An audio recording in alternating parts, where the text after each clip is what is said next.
পিলখানা হত্যাকাণ্ডকে বাংলাদেশের সার্বভৌমত্ব নস্যাৎ করার একটি গভীর ষড়যন্ত্র ও অপপ্রয়াস হিসেবে অভিহিত করেছেন প্রধানমন্ত্রী তারেক রহমান। একে জাতীয় নিরাপত্তার দুর্বলতা বলেও মন্তব্য করেন তিনি।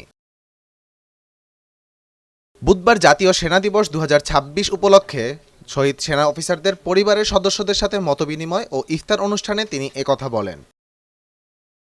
প্রধানমন্ত্রী বলেন, বাংলাদেশের স্বাধীনতা যুদ্ধে ও স্বাধীনতা পরবর্তী দেশ গঠনে সেনাবাহিনীর রয়েছে গৌরবোজ্জ্বল ইতিহাস। সেনাবাহিনী দেশের সার্বভৌমত্বের প্রতীক উল্লেখ করে তিনি বলেন, তিনি মনে করেন পিলখানার এই মর্মান্তিক ঘটনা ছিল দেশের সার্বভৌমত্বকে নস্যাতের একটি অপপ্রয়াস। ভবিষ্যৎ হোক নিরাপদ, বিনিয়োগ হোক বিশ্বস্ত, আর আমার পছন্দ সল্ট বে। ওয়েলকাম টু সল্ট বে। পিলখানার ঘটনার পরিক্রমায় বাংলাদেশের জাতীয় নিরাপত্তা কাঠামোর দুর্বলতা ফুটে ওঠে বলেও জানান তিনি।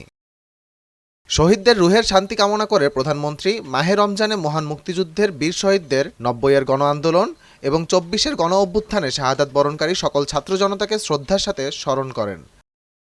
এছাড়া তিনি গভীর শ্রদ্ধার সাথে স্মরণ করেন ২০০৯ সালের ২৫ ও ২৬ ফেব্রুয়ারি পিলখানায় সংঘটিত বর্বরচিত হত্যাকাণ্ডে শাহাদাত বরণকারী ৫৭ জন দেশপ্রেমিক সেনা কর্মকর্তা সহ ৭৪ জন বীর শহীদকে। তাদের রুহের মাগফিরাত কামনা এবং শোকসন্তপ্ত শহীদ পরিবারবর্গের সদস্যদের প্রতি গভীর সমবেদনা জ্ঞাপন করেন তিনি।